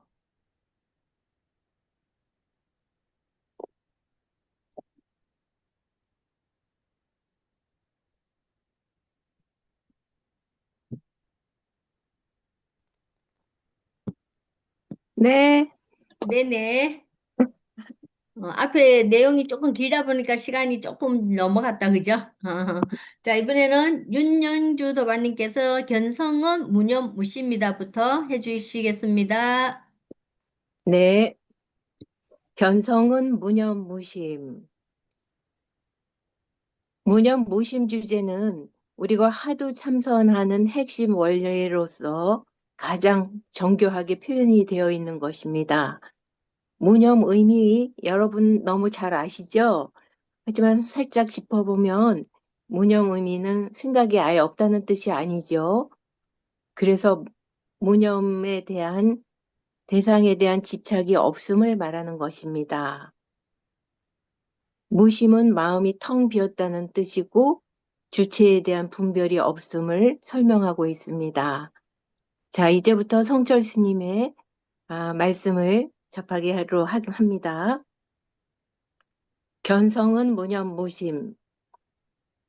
성문은 부처님 마음을 알지 못하니 헛된 선정에 머물러 있다. 모든 보살은 공에 빠지고 고요함에 머물러서 불성을 보지 못한다. 상근기의 중생은 지위를 거치지 않고 찰나간에 본성을 깨친다. 견성이 성불임을 강조하는 마조 스님의 말씀입니다. 성문 영각이나 보살들이 공에 빠지고 고요함에 머물러 있어서 제8 아류아식에 머물러 있으니 이것을 견성이 아니라는 말입니다. 오직 상근 중생이 수행 단계를 뛰어넘어 자기 본성을 보게 되니 이것이 바로 성불입니다. 공에 빠지고 고요함에 머물러 있다는 것은 제8 아류아식이 작용하고 있는 단계를 말합니다. 성문승뿐만 아니라 보살 수행을 마친 자제의 보살도 이런 병통을 가지고 있습니다. 구경각을 성취해야 불성을 볼 수 있는 것이지 성불하기 전에는 불성을 볼 수 없습니다. 그러므로 십지보살도 견성이 아닙니다. 십지보살이 수행 단계를 마쳐서 미세 망념까지 완전히 벗어나 구경각을 성취하면 이것이 견성입니다. 따라서 견성이란 바로 구경각이며 제8 아레아식의 미세 망념까지도 떠나고 십지 등각 보살의 단계도 뛰어넘어서야 한다는 뜻이 포함되어 있습니다. 지금까지 본 것처럼 선이나 교훈나 할 것 없이 견성이 바로 성불이고 성불이 바로 견성이라고 누누이 강조하고 있습니다. 견성을 했다는 것은 진여본성을 깨쳤다는 말인데 진여본성이란 어떤 것이겠습니까? 진여본성이란 억지로 말하려고 하니까 진여라 하는 것이지 말로써 세울 수 있는 것이 아닙니다. 오직 스스로 증득해서 깨쳐야만 알지 깨치기 전에는 모르는 것입니다. 진연이 법계니 심진이 하고 말하기는 하나 이는 중생을 위한 방편으로 이름을 붙인 것이지 이름이 있다고 무슨 물건이 있는 듯이 알면 큰 오해입니다. 결국 자성을 깨친다고 하는 근본은 진여 무념을 깨친 것이 견성이고 성불입니다. 진여 무념을 깨치기 전에는 견성이라 할 수 없고 성불이라 할 수 없습니다. 그런데 하물며 늘 망상이 들끓고 있는 생멸심만 가지고 견성 성불했다고 한다면 안 될 일입니다. 육조단경의 말씀입니다. 만약 본래 마음을 알면 이것이 바로 본래 해탈이요. 이미 해탈을 얻으면 이것이 바로 반야삼매이고 무념이다. 무념법을 깨치면 만법을 두루 통달하고 무념법을 깨친 사람은 모두 부처님 경계를 보고 부처님 지위에 이른다. 여기서 말하는 무념이 바로 제8아리아식의 망념까지도 다 떨어진 구경의 진여 무념입니다. 이 무념이란 제8아리아식이 잠시 작용을 쉬고 있는 무기 무념이 아니라 진여 본성이 나타나는 무념입니다. 제8아리아식의 무기 무념으로는 진여의 작용이 나타나지 않습니다. 십지 등각의 대보살이 견성을 하지 못한 것은 제8아리아식의 작용이 쉬고 있는 단계인데도 그것을 잘못 알아 그 고요함에 빠져 있기 때문입니다. 그런 고요함이 얼핏 무념과 비슷한 것처럼 느끼기 때문에 이런 착각을 하는 것입니다. 진여무심은 무조심, 즉 머무를 수 없는 마음이어서 여기에는 부처도 머무를 수 없고 조사도 머무를 수 없고 진여무념이라고 이름할 수도 없으며 마치 사람이 물을 마셔보고 차고 더운 것을 아는 것과 마찬가지로 오직 증득해야 알지 증득하기 전에는 모릅니다. 무념을 으뜸으로 삼는다고 말하면 말뚝같이 무엇인가를 세워놓고 으뜸으로 삼는다고 오해하기 쉬워서 무념도 세울 수 없다고 한 것입니다. 즉 참다운 무심이란 각종의 유심이 다 없어져 무심이란 명칭까지도 붙을 자리가 없는 그런 경지를 두고 하는 말입니다. 언젠간 어떤 사람이 찾아와 자기는 정말로 무심을 중득했으니 인가해달라고 따라다니며 귀찮게 한 일이 있었습니다. 하지만 나는 그런 사람들은 인가는커녕 말을 끝까지 들어주지도 않습니다. 들을 필요도 없습니다. 그런 것은 무심이 아니라 유심이기 때문입니다. 그것도 쉽게 고칠 수 없는 아주 고약한 유심입니다. 금덩어리처럼 귀하게 여기며 자신의 소견을 힘주어 피력하는데 가만히 들어보면 고약한 냄새가 펄펄 풍기는 동덩어리입니다. 유심과 무심의 차이를 분명히 알아 함부로 무심을 거론하지 말아야 합니다. 어떤 사람은 무심을 마음이 없다, 또 무념을 생각이 없다고 해석하는 것을 보았는데 없다고만 하면 그것은 또 하나의 편견을 만드는 일입니다. 없는 마음이라 해야 하고 없는 생각, 무념이라 해야 합니다. 모든 번뇌가 없고 두 가지 상이 없는 생각이니 이 생각은 진여의 작용입니다. 즉, 무념이라는 것은 상대적인 양변이 떨어진 진여의 생각이니 이것이 바로 동시에 없애면서 동시에 드러나는 쌍차쌍조, 중도 정각입니다. 그러니 무념이 바로 중도이고 중도가 바로 무념이며 진여가 바로 무념이며 무념이 바로 진여입니다. 무념에서 무는 생멸의 상대적인 양변을 완전히 떠나므로 동시에 없애는 것, 쌍조가 되고 념은 동시에 드러내는 것. 제가 다시 해야겠습니다. 무념에서 무는 생멸의 상대적인 양변을 완전히 떠나므로 동시에 없애는 것, 쌍차가 되고 념은 동시에 드러내는 것, 쌍조가 되어 진여의 무한한 작용이 여기에서 나타나는 것입니다. 비유하자면 무는 구름이 거친 것을 말하고 념은 해가 환히 비추는 것을 말합니다. 구름이 거치듯 일체 망념이 완전히 제거되면 태양이 밝게 비추듯 자기의 본래 성품인 진여가 저절로 환히 드러납니다.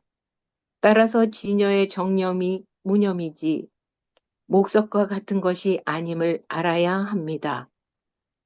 이처럼 견성성불의 근본이 무념을 성취하는 데 있기 때문에 육조 스님이 무념을 으뜸으로 종으로 한다고 말씀하셨습니다. 무념이라고 하여 아무것도 없이 텅 빈 상태를 말하는 것이 아니고 모든 두 가지 상이 다 떨어진 동시에 그 자리에서 진여의 작용이 일어나는 무념을 말합니다. 그저 텅 빈 것이 아니라 일체만법이 모두 갖추어져 있다는 것입니다. 중생의 눈으로 볼 때는 일체만법이 동요하고 있지만 자성을 깨친 정견으로 보면 진여의 작용뿐이어서 일체만법이 구족해 있지만 추호의 동요도 없습니다.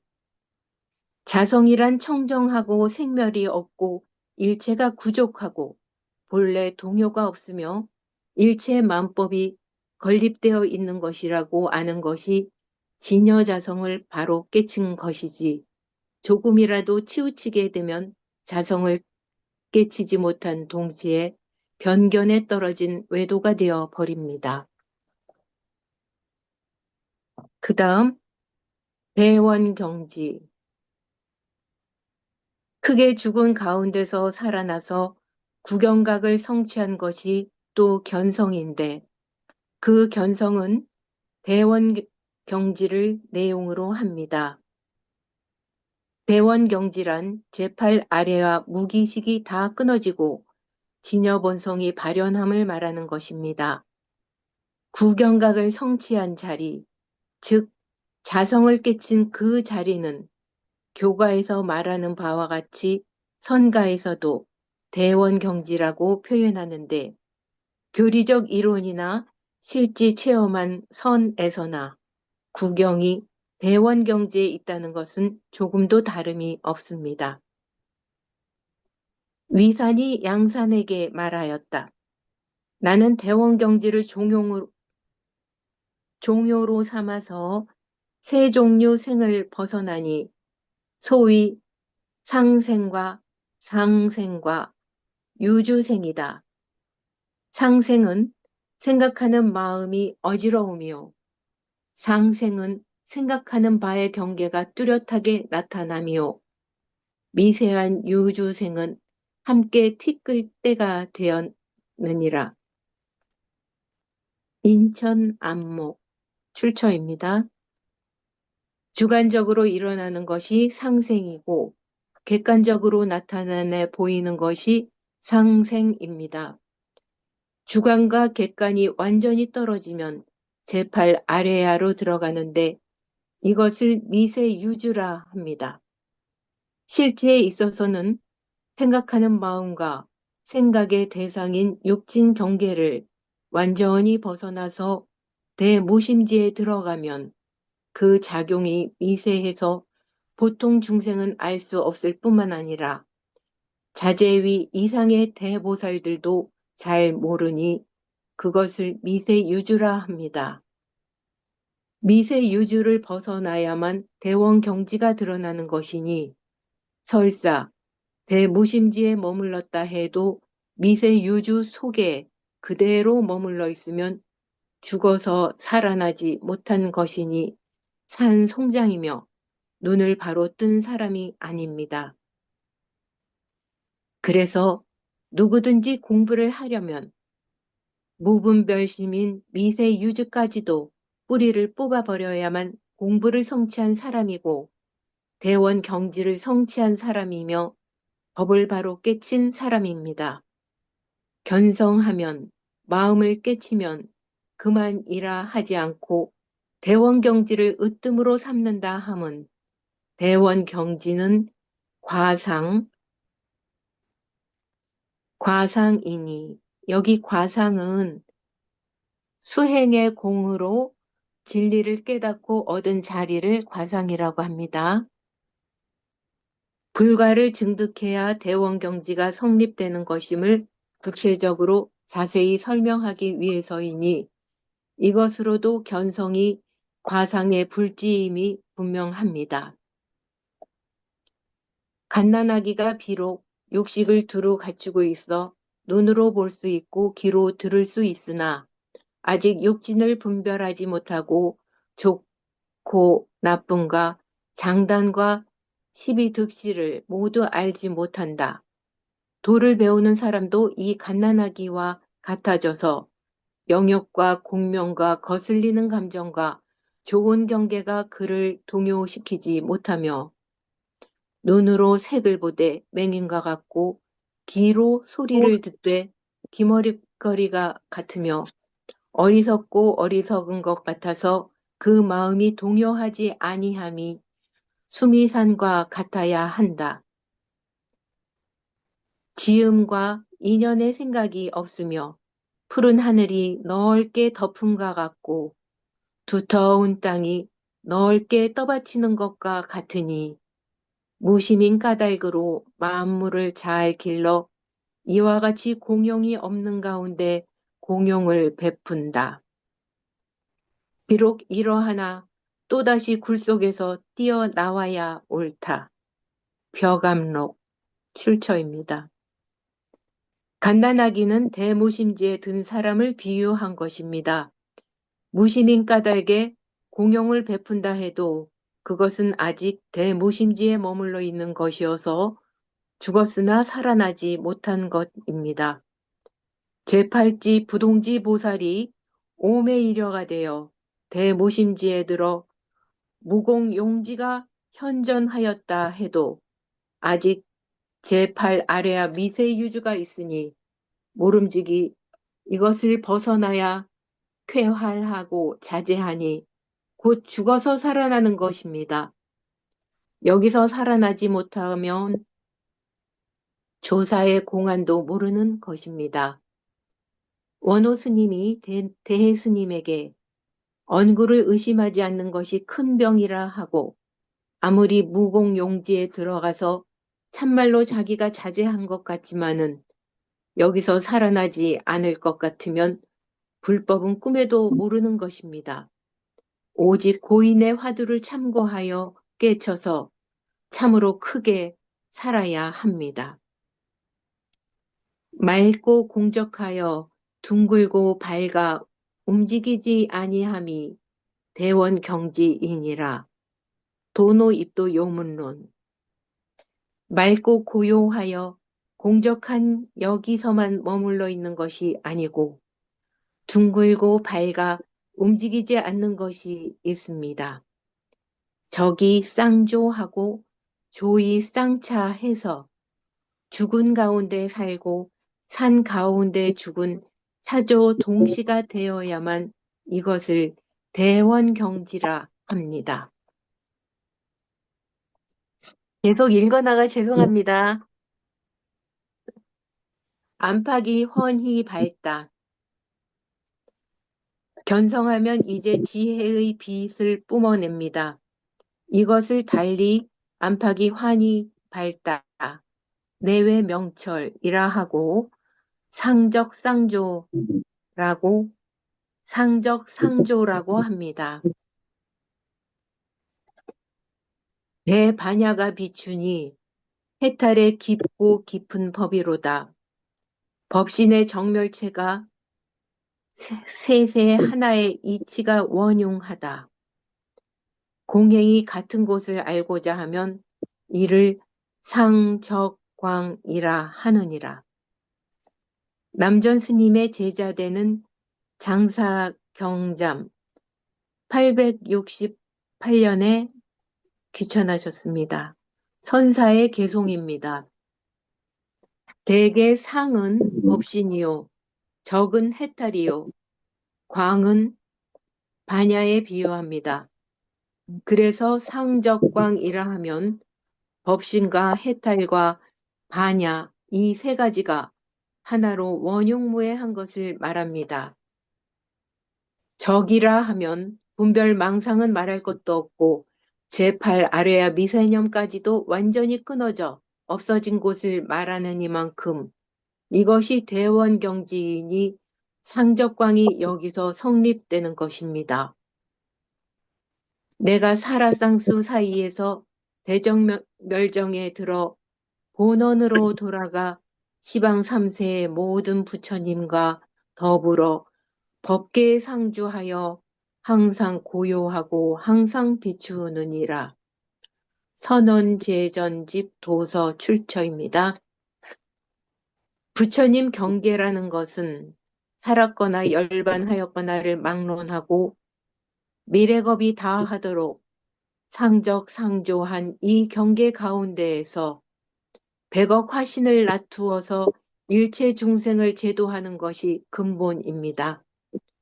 그래서 우리가 공부를 성취하는 데는 상적상조하는 법을 성취하지 않고서는 공부가 아니니까 상적이라는 것이 제일 중요합니다.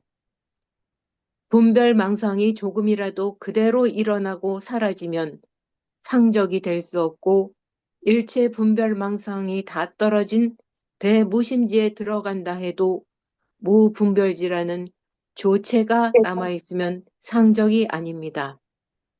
그러므로 참다운 상적은 구경각을 성취하여 대원경지가 나타나는 데에서 성립되는 것이니 이 경계를 우리가 실제로 성취해야 됩니다. 그 방법은 화두를 부지런히 하는 수밖에 없습니다. 지혜로서 관저하여 안팎이 환히 밝아 자기의 본심을 깨달아 알면 이것이 바로 해탈이고 무념이니라. 지혜는 밝은 해와 같고 해는 밝은 달과 같아서 지혜는 항상 밝게 빛나지만 외부 대상에 머물러 망상의 부운이 뒤덮어 밝지 못한다. 망상의 부운은 아래 설명한 미망의 구름을 표현한 것입니다. 만약에 진법을 깨달아 미망의 구름을 스스로 제거하면 안팎이 환히 밝아 진여자성 중에 마음법이 드러나니 견성한 사람도 이와 같다. 육조 단경. 견성을 하면 자성의 진여 광명이 시방법계를 환히 비추게 됩니다. 따라서 안팎이 환히 밝아야 견성한 것이지 그렇지 못하다면 그것은 견성이 아닙니다. 잠을 잡아야 오매 일어가 되는지 되지 않는지 알 수 있듯 내외 명철이란 실제로 견성한 이가 아니면 알 수 없습니다. 육조 스님께서는 견성한 사람은 내외 명철한 사람이라고 확실히 말씀하셨습니다. 육조 스님께서는 견성은 내외 명철한 것이라고만 하고 구경각이란 말씀은 거론하지 않으셔서 잘 모르는 이들이 이렇게도 저렇게도 해석하곤 하는데 부처님의 말씀을 근거로 살펴볼 때 내외 명철이 곧 구경각임은 너무도 분명한 사실입니다. 만일 내외 명철이 되지 않고서 견성이라고 한다면 그건 견성은 자기 나름대로 견성이란 이름만 붙인 것이지 육조 스님께서 직접 말씀하신 견성은 아닙니다. 만약에 망식이 모두 사라지면 비로소 지위를 초월하여 요연히 소득이 없고 구경 불가를 원만 성취하여 마치 정유리 안에 보화를 담고 있는 것과 같다. 종경록. 모든 단계를 훌쩍 뛰어 곧장 열애지에 들어가 구경각을 완전히 성취하면 이것이 견성이고 견성하면 맑은 유리 속에 보배 달을 품은 듯 내외 명철하게 됩니다. 유리병 속에 촛불만 밝혀도 온 방이 환한데 거기에 보름달을 갖다 놓았다고 생각해 보십시오. 그 밝음이 시방각 법계를 비추고도 남을 것입니다. 이처럼 내외가 명철하기 전에는 아무리 크게 깨치고 크게 알았다고 해도 그건 공부하다 병이 생긴 것이지 견성도 도노도 아닙니다.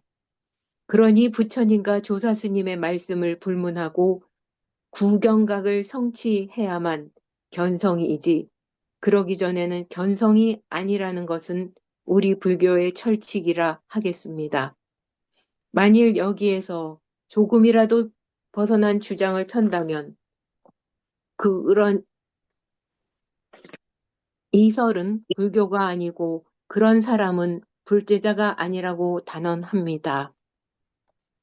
아래에 도표 있으신 거 다 아시죠? 설명 필요하십니까? 아, 수행 계위에 따라서 지금 크게 3단계로 나눠주셨는데요. 일, 불지 수행 계위의 경우는 남아있는 마음은 앞에 설명드린 무념무상의 마음입니다. 얻은 지혜는 대원 경지의 지혜입니다. 등지 묘각 제8지에서는 삼관이 숙면이려, 몽중이려, 오매이려, 남아있는 마음은 제8식입니다.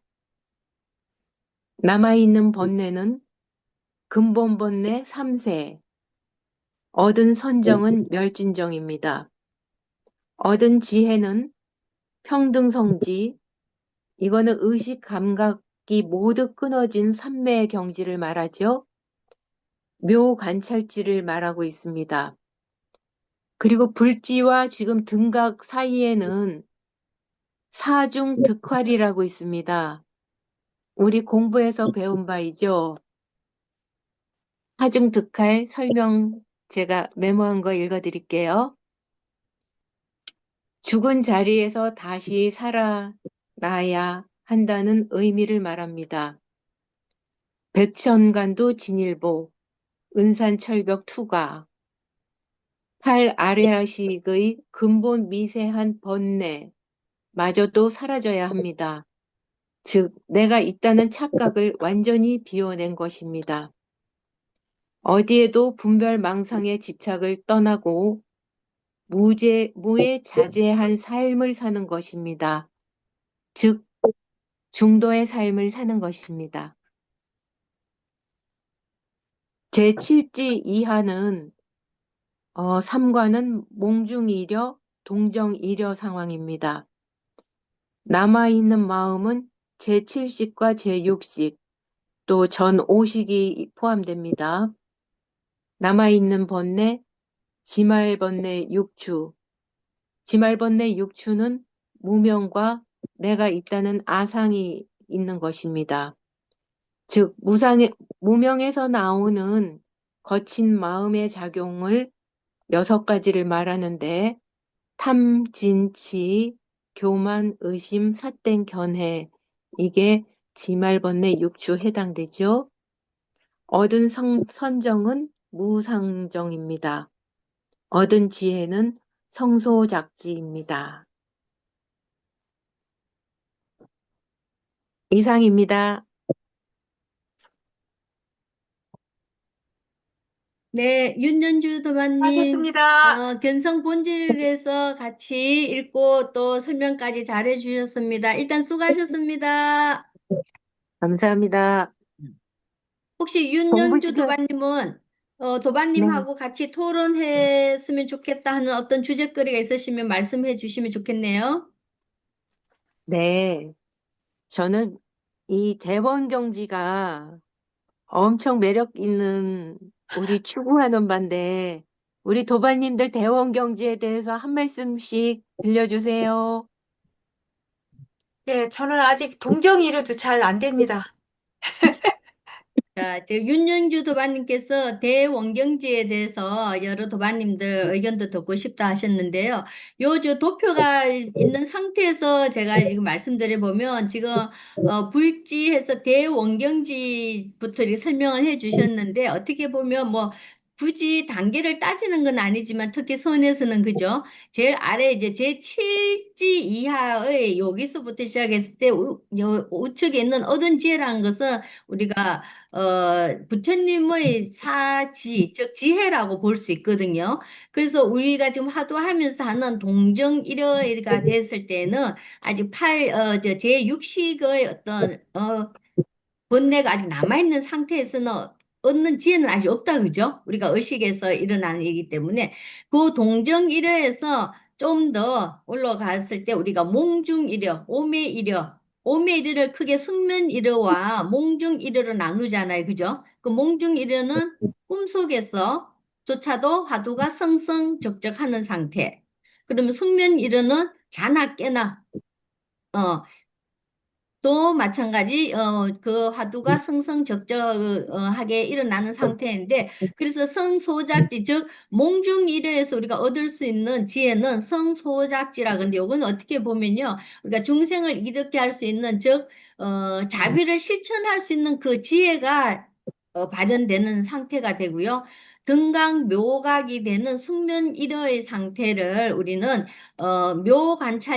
묘관찰지라는 것은 어떻게 보면 좀 쉽게 표현하자면 모든 현상을 아주 정확하게 관찰할 수 있는 그런 능력, 그런 지혜가 묘관찰지가 되고요. 그때는 아직도 근본 번뇌인 미세한 번뇌 망상이 아직 남아있는 상태예요. 그래서 등강묘각이 됐을 때 우리 평등성지라는 것은 모든 것을 높고 낮음, 천하고 낮음 뭐 이런 것이 없는 모든 것을 평등하게 볼 수 있는 그런 지혜를 얻는 단계.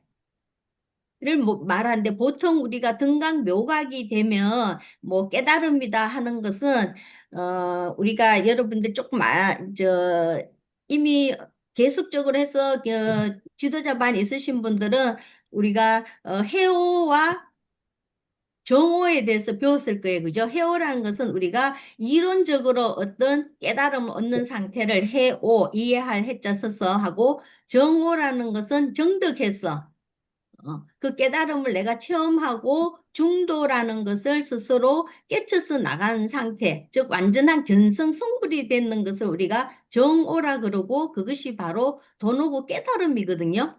어, 그렇게 되는 상태가 되는데 근본 번뇌 3세인 그런 미세한 망념이 남아있는 상태에서는 우리가 아직은 완전한 깨달음이라고 표현할 수 없습니다. 그 상태에서 등강묘각 팔찌지만 거기에서 한 발 더 나아간 조금 전에 윤현주 도반님이 말씀해 주셨던 사중덕화 거기까지는 어떻게 보면은 죽은 자리 상태에서 한 발 더 나아가서 다시 그것이 살아나야 된다. 그 단계가 됐을 때 우리는 불지의 단계고 바로 무념무심. 조금 전에 말했던 무념무심이라는 것은 없는 생각, 없는 마음, 즉 완전한 모든 것이 완전하게 깨친 상태. 그러면 저 중도다, 그죠? 중도는 우리가 여기 깨달음의 본질에 나와 있는 것처럼 중도가 바로 뭐예요? 견성 성불이고 그것이 바로 무념 무심 자리고 내외 명철이고 그 자리가 바로 대원경지의 원경. 지혜를 얻는 불지의 자리입니다. 대원경지란 것은 말 그대로 보면은 크고 원만한 거울 같은 그런 밝은 지혜, 아주 큰 밝은 지혜를 나타내는 것이 대원경지 자리고 그것이 바로 불지의 자리고 무념무심 중도의 자리고 그 중도를 깨치는 것이 바로 우리가 견성성불했다는 자리예요. 여기 많은 단어들이 나온다, 그죠? 견성이니, 성불이니, 법신, 해탈, 받냐, 이것은 우리가 아시다시피 하나의 이름일 뿐이에요. 근본적으로 우리가 깨달음이라는 것은 바로 모든 경계에서 양변에 집착하지 않고 어느 경계에도 끄달리지 아니한 그 중도를 깨치는 것이 바로 우리가 견성성불되는 자리, 대원경지의 자리고 불지의 자리라는 것. 그것만이 우리가 깨달음이라고 볼 수 있다는 것이죠. 그렇기 때문에 지난 시간에 나왔죠, 그죠? 깨달음의 기준이 바로 오매 이력 거기서도 머무르는 것이 아니고 더 뛰어넘는 즉 백척간두에서 한 발 더 나아갈 수 있는 백척간두 진일보 그 자리 그것이 바로 대원경지의 깨달음 자리라는 것을 깨달음의 그 기준을 명확하게 여러분들이 알아두셨으면 좋을 것 같습니다. 자, 그렇게까지만 설명하고요. 또 여러분들이 생각하시는 대원경지의 자리 아니면 그 대원경지에서 본인이 일상생활에서 어떻게 또 적용하는지 그런 부분에 대해서 우리 도반님도 의견 있으시면 편안하게 한번 나눠주시면 좋을 것 같고요. 어쨌든 도반님 계속 말씀하셨지만 요 화두 참선법은 여러분들이 계속 화두를 하면서 조금 막힘이 있거나 아니면은 조금 진척이 없을 때 한 번 더 이 책을 또 부분 그 필요한 부분별로 찾아서 보시면 많은 도움이 되리라고 봅니다. 그죠? 김민선 도반님이 얘기하셨던 것처럼 어느 곳 하나 군더더기 없이 아주 간결하면서도 아주 친절하게 잘 표현해 주셨기 때문에 우리가 화두 참선하는 우리 입장에서는 큰 도움이 되지 않을까 싶네요. 자, 도반님들 또 의견 있으시면 편하게 말씀해 주세요.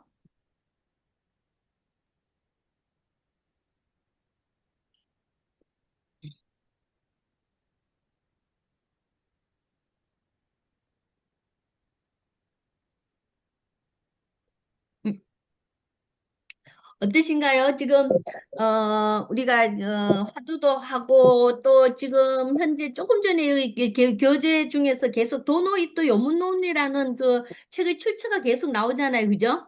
그것을 이제 심화반 하셨던 전 과정을 하셨던 분들은 한번 접했을 거고 혹여라도 심화반 1, 2학기 하신 분은 아직 공부를 못 해본 과목이긴 한데 저희들 요 6년 과정 중에 심화반 과정에 도노이토 요문론이 들어있고요. 6조 단경도 들어있고 하기 때문에 그걸 접하지 못했던 부분들은 앞으로 더 도너이 또 요문론은 우리가 굉장히 중요한 과목이에요. 그래서 네. 심화반에서 하고 6조 단경도 마찬가지고 뭐 어느 과목 하나 중요하지 않은 과목이 없죠, 사실은 그죠?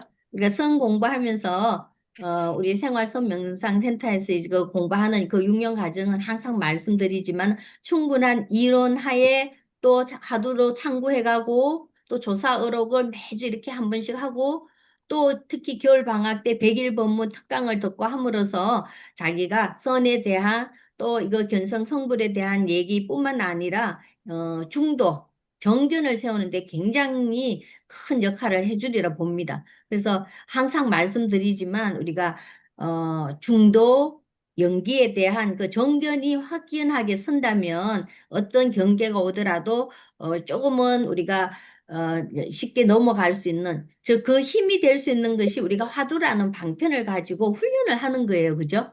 그래서, 항상 우리가, 뭐, 손가락으로 달을 가리키면 그 손가락에도 집착하지 말아야 되고, 마지막 달조차도 집착하는 것은 안 된다. 그죠? 그래서 어디에도 집착하지 아니하고, 모든 실상을 있는 그대로 바라볼 수 있는 그 분별심을 다 비우고 있는 그대로 바라보면서 자유자재할 수 있는 것이 바로 중도예요.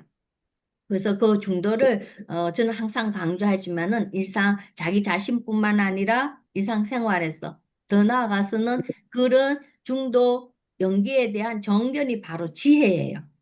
그 지혜를 가지고 내가 실천할 수 있고 남과 같이 나아갈 수 있는 것이 바로 자비가 실천행이 되고 그래서 그 중도의 실천행을 할 수 있도록 우리가 애쓰는 것이 바로 화두 참고하는 것도 되고 그것이 수행이에요. 그래서 어떤 분들은 가끔 그런 얘기 하잖아요. 그죠? 우리가 부처인데 무슨 수행을 하느냐 그런 얘기 하는데 여기 선에서 가장 중요한 것은 강조하지만은 본래 부처인데 우리가 원래 완전한 존재, 절대적인 존재의 완전한 본래의 그 부처 있는데 내가 번뇌 망상과 또는 이런 착각 속에서 내가 지금 부처로 살지 못하고 중생심으로 살기 때문에 그것을 비워나가기 위해서 즉 내가 본래 부처라는 것을 알고자 하는 것이 바로 수행이에요.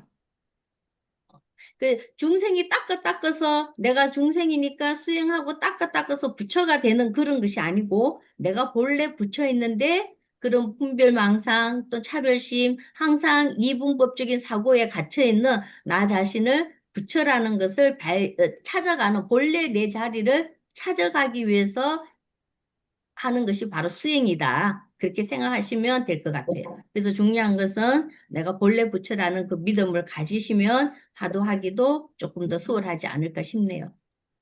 또 네. 도반님, 네, 또 좋은 의견이나 말씀 있으시면 나눠주시고요.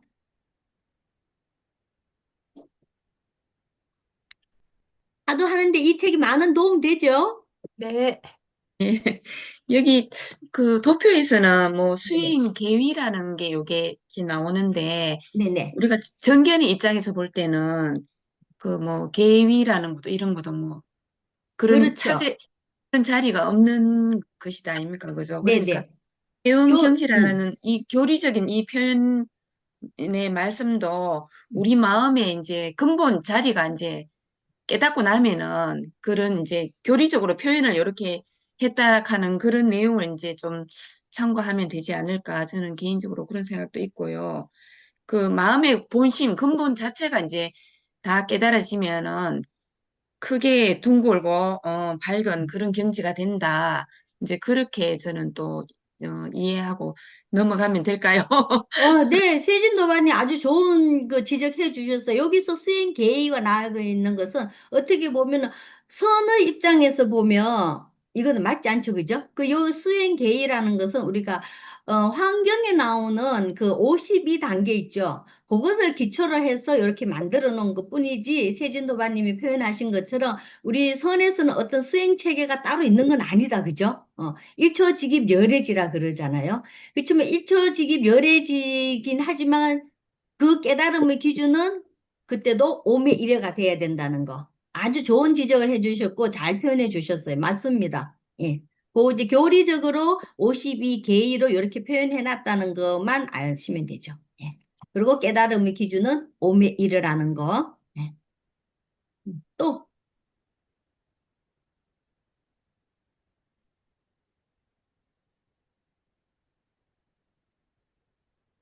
자, 이번에 이렇게 쭉 해보시니까 또 내가 알고 있는 거, 또 같이 이렇게 강독해보고 하니까 또 평소에 이제 항상 일반적으로 듣던 거하고 또 좀 다르죠. 그죠? 예. 이렇게 자기가 또 해보고 함으로써 내가 알고 있는 것을 이제 표현해보는 것도 필요하고, 늘 말씀드리지만, 사실은 이거 지도자 과정 마지막 학기는 모든 과목을 이렇게 좀 해야 돼요.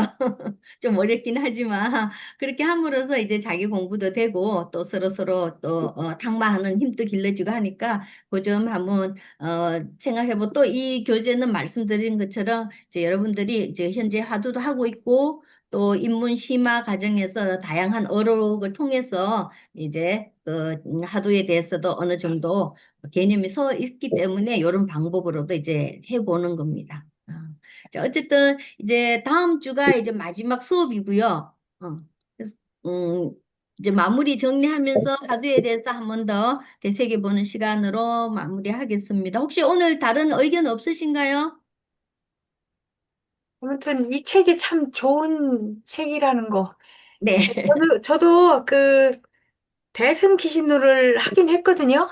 네, 네. 한 학기 수업으로 들었는데, 불교대학원 과정에서 들었는데, 어, 좀 헷갈렸어요. 그렇다고 해서 이제 완전히 제게 되는 게 아니잖아요. 저는 이제, 음, 천문화학을 이제 공부하는 입장인데, 논문을 쓰게 해서 그쪽 대학원 가서 화요일날은 들었는데도 불구하고, 제가 저기 뭐야, 도노 돈수하고 도노 점수에 대해서, 저는 도노 점수라고 자꾸 했는데, 왜 없냐, 멸해서, 뭐, 음, 번뇌가 없다, 뭐, 이런 걸 할 때, 이 부분도 지금 사실 대승 기신론에 나오는 내용이거든요, 146쪽도. 네, 맞습니다. 그럼에도 불구하고, 지금 보니까 완전히 이제 새롭게 또 다가오고, 완전히 이제 제 것이 되는 것 같아요. 네, 공부하니까. 맞습니다. 그래서 참 좋은 것 같아요. 네. 그래서 여기 공부했다고 사실, 하는 게 네네. 공부한 게 아니더라고요.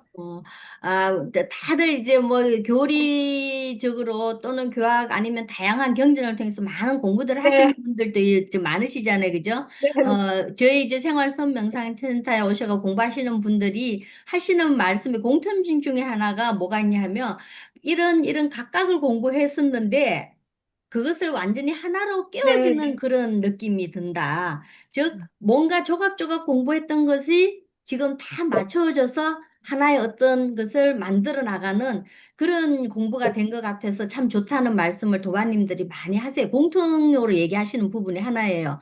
그래서 우리가 뭐 다양한 책을 보면서 사실 여기 또 어려운 단어들도 사실은 많아요. 그죠? 그게 너무 저기 단어 하나하나 또는 어떤 뜻 하나하나에 너무 이렇게 아르마리로 공부해야 되겠다는 생각은 안 하셨으면 좋을 것 같아요. 쭉 해보고, 이 부분은 대충 이런 뜻이다 하는 정도 넘어가셔도 더 되는 부분은 있는데 너무 이제 항상 우리가 지식 공부에 기본이 돼 있다 보니까 단어 하나를 찾아보고 이게 무슨 뜻인가 파고 들어가면 우리가 본질을 놓치는 경우가 생겨요. 그렇기 때문에 여러 과정에서 공부해 나가시면서 그 하나하나에만 너무 또 지식적인 공부에만 매달리지 마시고 모르는 것은 모르는 대로 넘어가고 또 저 입문반에서 했던 것을 계속 한 번 더 되뇌게 보시는 것도 굉장히 중요하거든요. 그걸 가지고 좀 어려운 거 넘어가다 보면 또 시간이 지나서 또 다른 과목 하면서 해보시면 이미 그 세진도반님 같은 경우는 이제 한 단계 한 단계에서 이제 마지막 거에 오셨던 거 보면 계속 반복되잖아요. 그죠? 반복되면은 그때는 내가 몰랐던 의미를 이제는 어느 정도 의미가 와닿게 되고 그러거든요. 그래서 우리 이게 성 공부는 제가 경험으로 보면 조금 시간이 필요하고 숙성이 필요합니다.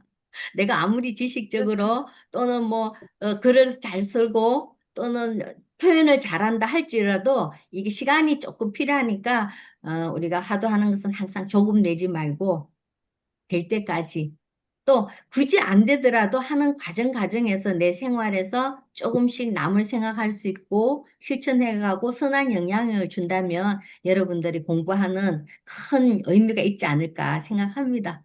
그래서 매일매일 밝은 날이 되시는데 큰 도움이 되도록 다시 한번 같이 우리가 응원하는 의미로 박수 한번 하면서 어, 감사합니다. 네, 오늘 공부 이렇게 마무리하면서 몇 가지 안내 말씀 좀 드릴게요. 오늘 많은 분들이 안 계시긴 한데, 첫 번째는 저희들이 이제, 항상 우리가 줌 공부를 하든 아니면 또 이렇게 카톡, 또 단톡방에 쭉 있더라도, 조금은 이렇게 공적인 공간이라는 거 같이 여러 도반님들이 다 같이, 호응할 수 있고 너무 사적이지 않는 그런 공간으로 하려고 하는데 같이 했으면 좋겠다는 말씀 하나 드리고 두 번째는 100일 법문, 겨울 특강 모든 분들이 같이 주면서 얼굴 뵙도록 하겠습니다.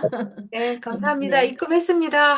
그다음 세 번째는 이미 공지가 한 번 나가긴 했는데요. 저희들 이제 명상 지도사 모임방에 한 번 더 공지합니다만 12월 21일 그죠? 네. 12월 21일 일요일 날 저희들 명상 지도사반 모임 하반기 총회 및 연말 전체 총회를 할 예정이에요. 그래서 아, 12월. 다행히 그날이 유엔이 선정한 명상의 날 기념회와 함께 이제 한국위원회 출범식도 같이 하는데 장소가 봉은사로 정해져 있답니다. 그래서 저희들 모임도 지금 현재 봉원사 부근에서 장소를 어느 정도 섭외가 돼 있는 상태이거든요. 그래서 조금 일정들이 연말이라서 있으시겠지만 네, 12월 네. 1일 오전 11시쯤 저희들 명상 지도사반 모임 총회를 먼저 하고요. 같이 공양 끝나고 바로 봉원사에서 유엔 세계 명상의 날 기념 행사도 같이 참석하는 걸로 그렇게 공지 한번 올리겠습니다. 많이 동참해 주세요. 네. 네. 자, 제가 개월님. 사설이 너무 길은 것 같아요, 교수님. 그래서 제가 카트 했습니다. 아, 죄송합니다. 아니요, 아니요. 이제 날씨도 많이 추워지고요. 우리 네. 보살님들은 겨울 김장도 준비하셔야 된다, 그죠? 예. 네, 건강한 한 주 보내시고요. 다음 주에 또 새로운 모습으로 또 한번 뵙겠습니다. 네, 감사합니다. 감사합니다. 네, 예, 모두 들어가세요. 건강하세요. 감사합니다. 예.